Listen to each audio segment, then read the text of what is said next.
لاعبون ممتازون ومهارات عالية، وهم لديهم الرغبة في الفوز، وكذلك نحن مباراة متوازنة نحن نتطلع إلى خوضها. ستكون مواجهة قوية، وكما قلت دائما نريد الفوز بالنقاط الثلاث ونتأهل منذ يوم الجمعة، منذ الغد. السلام عليكم. الحمد لله احنا في لي زونطرينمون كيدوزو كيمروا بجد وعارفين بقد المسؤوليه ديالنا، وجميع المباريات ما كيكونوش ساهلين، والحمد لله احنا كنتصنتوا التعليمات ديال المدرب ديالنا، وان شاء الله خدامين باش نلعبوا المباراة ديال غدا ان شاء الله بجد ونجيبوا 3 نقاط وعارفين بقد المسؤولية ديالنا. Thank you.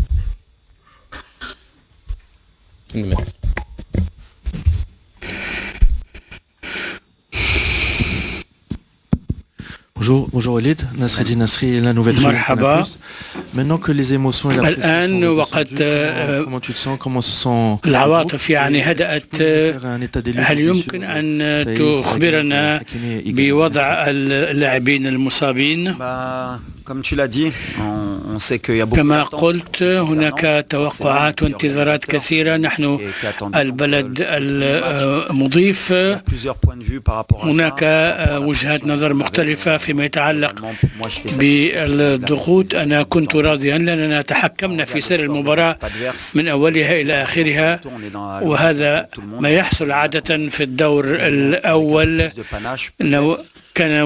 كنا نود أن نفوز بأداء أكثر استعراضا، ولكن المهم هو الفوز. نحن جاهزون. فيما يتعلق بالإصابات باستثناء روما، تتحلق عن نايف، هل لديك معلومات عن ذلك؟ ليس هناك أي مشكلة فيما يتعلق بهذا اللاعب، وروما فقط حس إصابة عضلية خفيفة، وكمان وهو بصدد العلاج، وأشرف يستعد أو يواصل علاجه ويعود بشكل جيد. وأشرف نحن في نفس الوضع. هل سيلعب غدا؟ سوف نتخذ القرارات المناسبة، خاصة أشرف سوف نراه في البطولة بشكل عام، ليس لمباراة واحدة. كل شيء يسير بشكل جيد. هناك إشاعات كثيرة، ولكن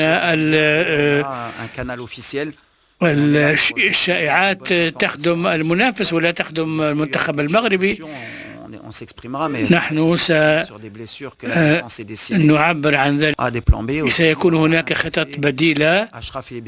أشرف عاد بشكل جيد، وباستثناء روما الجميع جاهزون.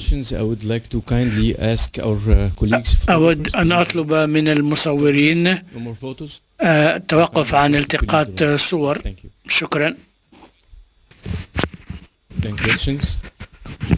Yes, please.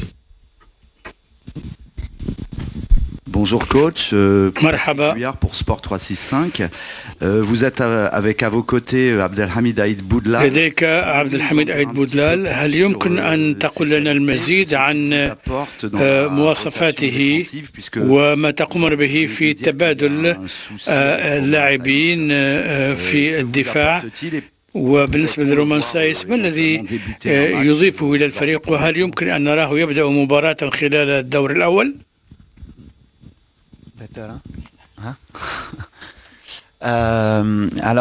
عبد الحميد، الأفضلية التي لدي هو أنني دربت في المغرب منذ أكثر من 10 سنوات، وفي ناد هو في الرباط محمد سيس ويقوم بعمل ممتاز وأطلق عملية الإعداد.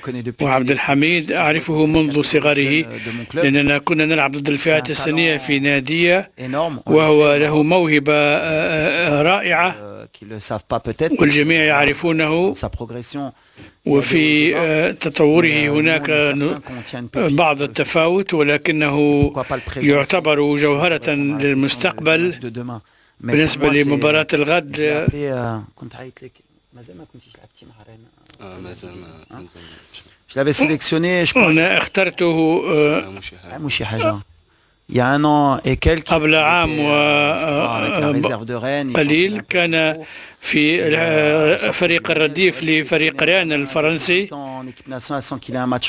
وكان في المنتخب في سن 18. واليوم الكثيرون يطالبون بأن يبدأ اللاعب الشاب. سوف نصحبه وندعمه، ولا ينبغي أن نحرقه، وينبغي أن لا نستعجل تطوره، وأن نشركه في الوقت المناسب. أحيانا نشركه في مباراة مبدئيا تكون سهلة. هل سيبدأ غدا؟ هو له رغبة في ذلك، وأنا أيضا، وهو لاعب أضع عليه أمالا، أعلق عليه أمالا كبيرة.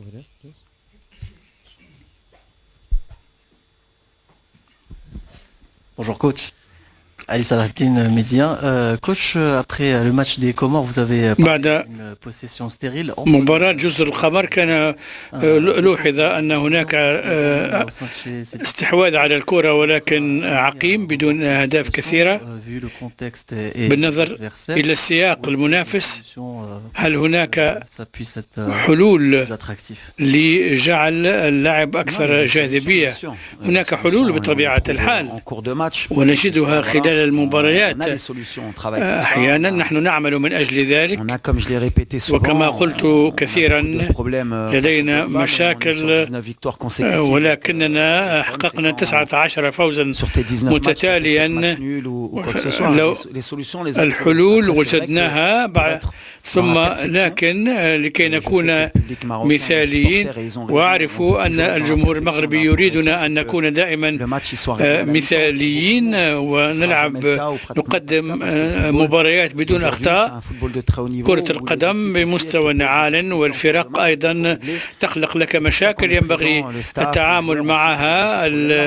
نحن جميعا نبذل جهودا من أجل ذلك. وعندما تحدثت عن استحواذ على الكرة عقيم، لأن لدينا حضورا أقل في منطقة الجزاء، وأقل محاولات وتوخي السلامة.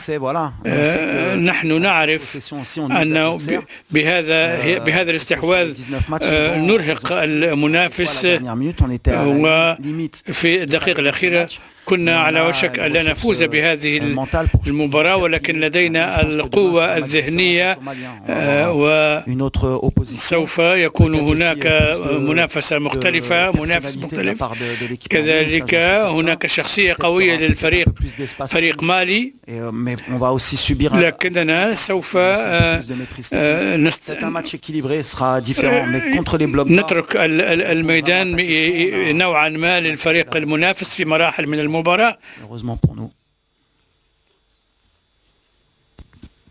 صباح الخير كوتش.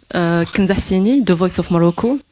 سؤالي بخصوص التشكيلة أمام مالي، هل ستعتمدون على سفيان رحيمي، خصوصا أن المنتخب المالي يعتمد على اللعب الهجومي وترك المسافات في الخلف، وهل أن الاختيار سيكون هو أيوب الكعبي، خصوصا أنه كان حاسما في المقابلة السابقة؟ عندي سؤال ثاني ولا سبون؟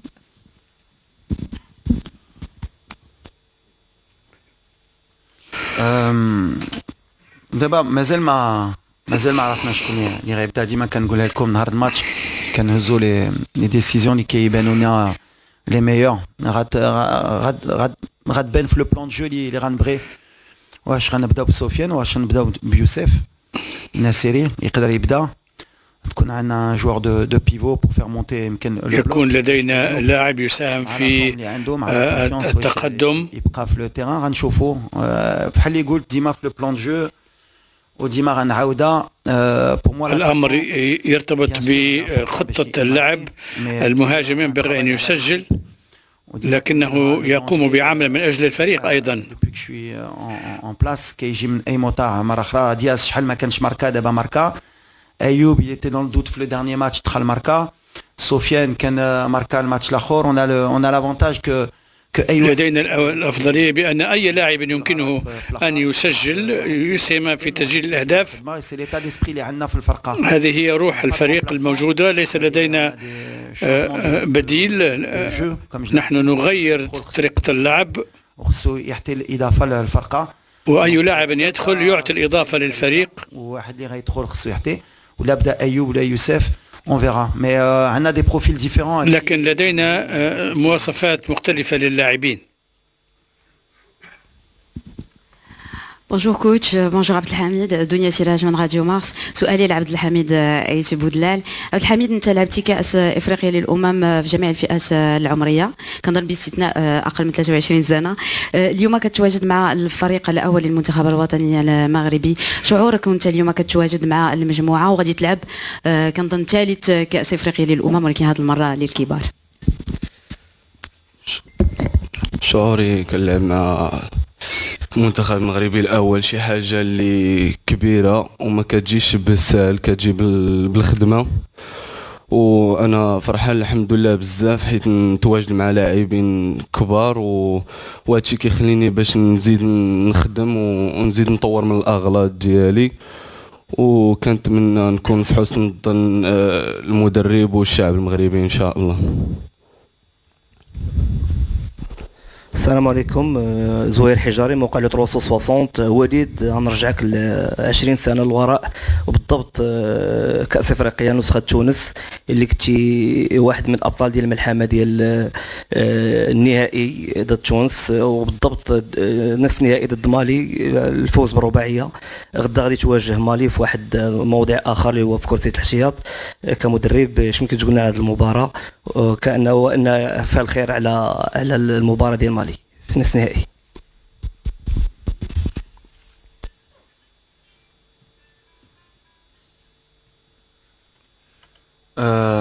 المهم بحال اللي قلتي لعبناهم في 2004 ربحناهم. الحق يمكن كان عقال عام ونص قبل ولا عام ولا 6 شهور فتشو كنا لعبناهم في ماتش اميكال في كازا وكانوا ربحونا ب2-0. سي نيكيب ديما اللي تقدر تحطينا دي بروبليم. فريق مالي يمكن ان يخلق لنا مشاكل. لديهم امكانات ومهارات فنيه خاصه. لهم ايضا يلعبون لاعبا هجومي ويتميز لعبه بالسرعه وهو فريق يعجبني كثيرا. ومالي يعرفون انني يحبهم. لدي الكثير من الاصدقاء. الجيل الذي لعبنا ضده كانت ربما افضل الجيل لديهم مع ديارا وكانوتي ومومو سيسوكو. عندهم دي غران جوار. كان لديهم لاعبون كبار ودائما هي مباراة صعبة ولكن في روح أخوية والأفضل يفوز. لكننا نعرف أنها ستكون مباراة صعبة غدا. نحن ندخلها بثقة ونتطلع إلى خوض المباراة.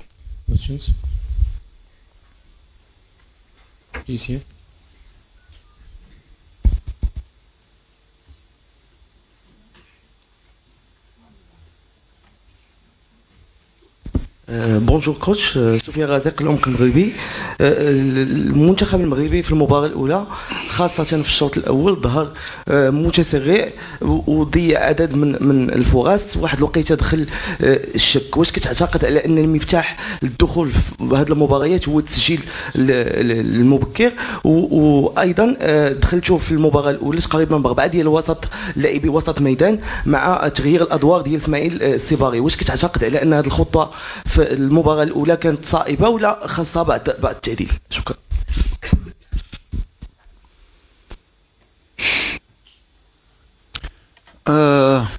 أول حاجة وي كان شوية دو ديشي تكنيك ميم سي كان هناك بعض الأخطاء الفنية لأن نسبة كبيرة من التمريرات كانت ناجحة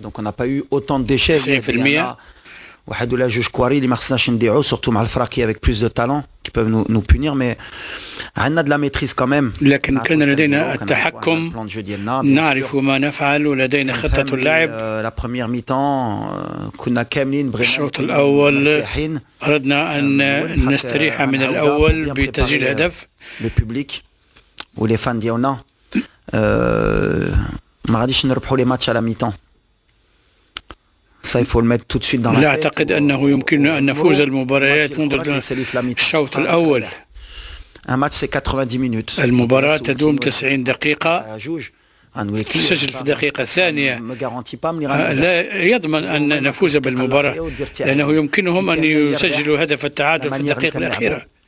الطريقة التي نلعب بها وتوخي السلامة في وسيلة أدائنا، قمنا بمباراة افتتاحية جيدة وأضعنا أهدرنا ضربة جزاء وسجلنا هدفين. ربما أن 3-0 كانت يمكن أن تكون نتيجة.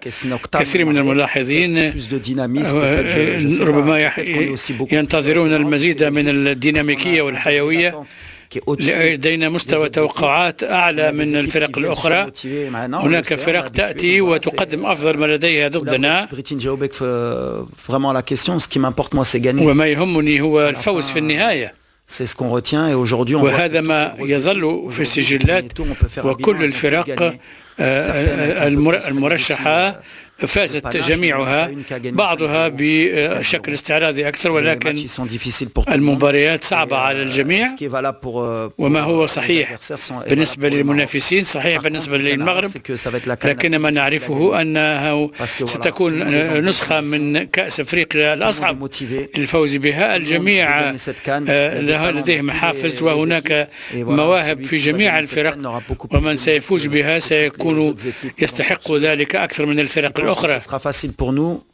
ومن يعتقد أن الأمر سيكون سهلا بالنسبة لنا يخطئ. الأفضلية هي الجمهور، لذلك أقول أن الجمهور مهم جدا. الباقي كل الفرق متساوية، الملاعب والأرضيات والفنادق، وكل الفرق لها جماهيرها.